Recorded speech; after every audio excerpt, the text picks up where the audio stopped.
오늘장 정리하겠습니다. 바로자산운용의 윤정식 이사입니다. 안녕하세요. 네, 안녕하세요. 네. 오늘장 약간은 쉬어가는 모습을 보여줬습니다. 오늘장 한마디 어떻게 정하셨어요? 이틀 연속 타익 매물 출회라고 정해봤습니다. 네. 어제, 오늘 그랬었죠. 그렇게 한마디 잡으신 이유 설명해 주시죠.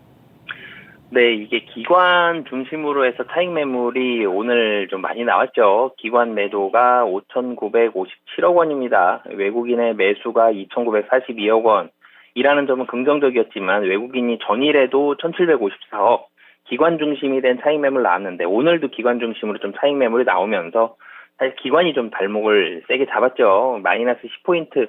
포인트로는 작지만 6거래일 연속 상승했던 이 분위기를 좀 이어가지 못했다는 부분은 좀 아쉬운 그런 모습이었고요. 오늘 뭐 그런 장이 좀 연출되는 모습이 나왔습니다. 기관은 차익 매물 나왔다는 점은 좀 아쉬웠고요. 긍정적인 부분은 기관의 차익 매물이 나왔지만 지수의 하락을 방어한 게 또 외국인입니다. 외국인의 순매수가 4거래일 연속 오늘까지 들어왔다는 점은 좀 긍정적인 이런 모습들이 있었기 때문에 뭐 기관 연속 차익 매물 출회로 우선은 뭐 오늘 이 하락의 가장 큰 요인이었기 때문에 기관 이틀 연속 차익 매물 출회로 오늘장 한마디 좀 잡아봤습니다. 그러면 어떤 특별한 악재에 반응했다고 보기보다는 기술적인 반등이 일정 부분 나타났기 때문에 차익 매물, 단순히 차익 매물 출회 정도다. 큰 의미는 없다. 이렇게 봐도 무방한가요? 네, 이 지수의 하락은 뭐 항상 아쉽죠. 항상 상승하는 게 기분은 좋습니다. 하지만 오늘의 하락은 큰 의미가 있다라기보다는 이 계속적으로 상승했던 6거래일 연속 상승에 대한 이 부분에 대해서의 그런 기관들, 특히 금융투자가 단기 매매를 좀 많이 하죠. 금융투자 중심이 된 이 타익 매물이 좀 나왔다 정도로만 보시면 될 것 같고요. 분명히 오늘도 상승 종목들이 꽤 많습니다. 지수의 하락보다도. 그렇기 때문에 상승한 종목들, 어떤 종목이 상승했는지 이런 부분들에 좀 더 포커스를 두셨으면 좋겠고요. 지수의 하락, 뭐 추세적으로 하락해서 다시 2,400 아래로 내려가고 뭐 이런 가능성 좀 낮기 때문에 그냥 매물은 특별한 이유로 매도가 나왔다기보다는 이제 단기적으로 수익 좀 났으니까 일정 부분 털고 가자라는, 매도하고 가자라는 그런 의미로 타이시적 매물이 좀 나왔다 정도로까지만 보시면 좋을 것 같습니다. 그러면 세부적으로 눈에 띄었던 점들 어떤 게 있을까요?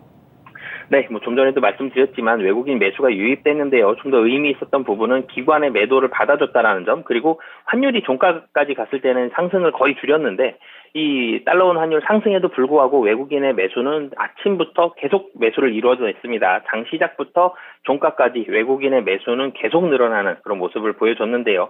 이런 외국인의 매수가 환율과 상관없이 나왔다는 점 좀 긍정적이다라고 보여지고요. 그리고 이 시장을 이끌어가는 지금 가장 큰 두 기둥을 잡아봐라. 그럼 전기전자와 운수장비입니다. 이 두 섹터가 2거래일 연속 외국인 순매수가 들어왔는데 전기전자에서는 2차 전지와 반도체, 그리고 운수장비에서는 자동차와 이 조선, 이 두 섹터들이 이 시장의 중심을 잡아주는데 이 두 섹터가 외국인, 오늘 같은 경우 지수는 하락을 했지만 그래도 외국인이 2거래일 연속 매수를 했다라는 점은 상당히 좀 긍정적이다라고 보여지고요. 그리고 상승한 종목들, 전기전자, 운수장비의 공통점들이 있죠. 실적에 대한 전망치, 향후의 실적이 계속적으로 좀 좋아진다는 그런 공통점들이 있습니다. 오늘 상승하는 종목들, 수주가 나왔을 수도 있고요. 실적이 올라가는 종목들, 그러니까 결론적으로는 실적에 좀 방점을 맞춰서 실적이 개선되는 이런 종목들 위주로 이 상승을 하는 종목들이 나왔다라고 보시면 되겠습니다. 네. 그러면 내일장에서 주요 포인트들, 주요 일정들 어떤 게 있을까요?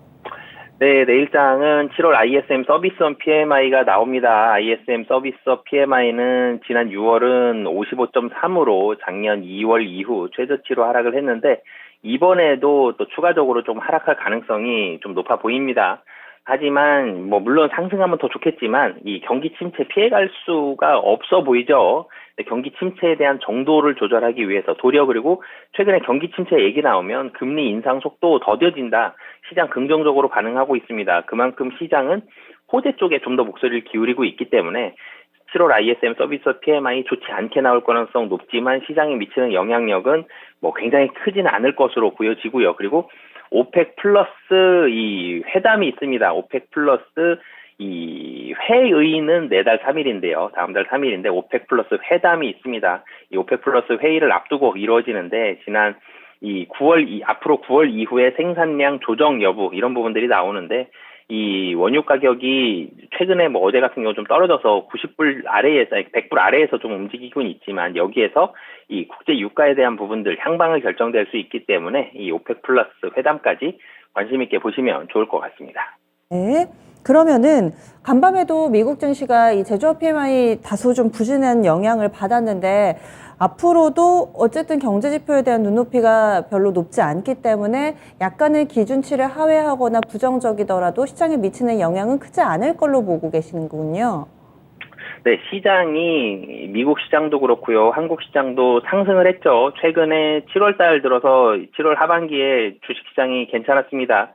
뭐 물론 아쉬운 점이 있죠. 국내 시장은 미국 시장 대비해서 너무 조금 올랐다는 게 좀 아쉽긴 하지만 근데 시장은 어찌됐든 긍정적인 부분들에 좀 더 적극적으로 반응을 하고 있고요. 물론 어젯밤 미국 시장에서 이 제조업 PMI가 좋지 않았고 경기 침체 우려감 부각이 되면서 이 시장이 한번 출렁이는 모습들이 있었는데 그 출렁임이 좀 미미했죠. 굉장히.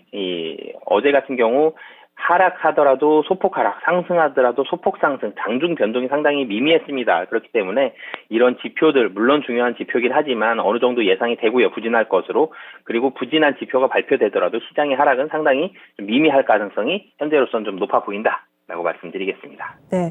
그러면은 전략을 어떻게 세울까요?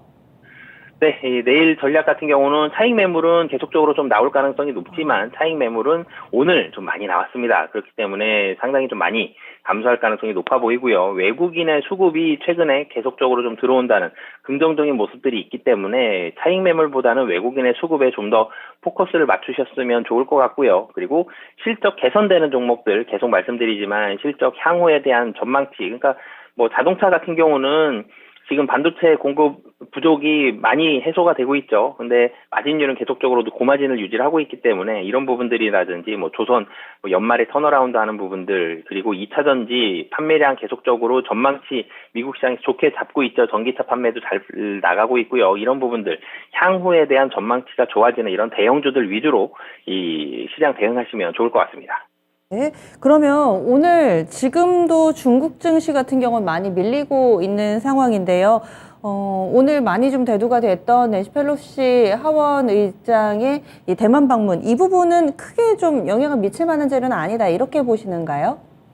사실 영향을 미쳤죠. 국내 시장도 낙폭을 많이 줄여가고 있다가 이 미중 갈등 고조에 아시아 증시가 전반적으로 좀 약세가 됐습니다. 코스피 같은 경우도 경기 둔화에 대한 우려감도 있지만 오늘 코스피 하락 요인을 놓고 본다라면 경기 둔화 우려감 조금 그리고 미중 갈등 여파가 좀 많이 반영이 되는 이 두 가지 요인으로 인해서 하락을 했거든요. 중화권 증시에서는 이 미중 갈등 우려로 인해 한국보다는 일본과 중국 그리고 홍콩이 좀 더 많이 하락을 했습니다. 분명히 영향은 있지만 국내 증시에 미치는 영향력은 그래도 좀 제한적으로 영향을 좀 미친다라고 말씀드리겠습니다.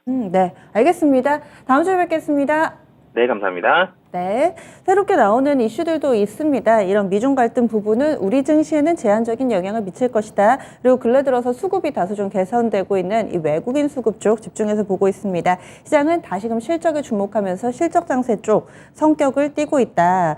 이런 이야기 가운데서 시장 크게 또 이런 반등 기조에 영향을 받지는 않을 것으로 판단하고 있습니다. 절대전략이었고요. 바로자산운용의 윤정식 이사 의견 들어봤습니다.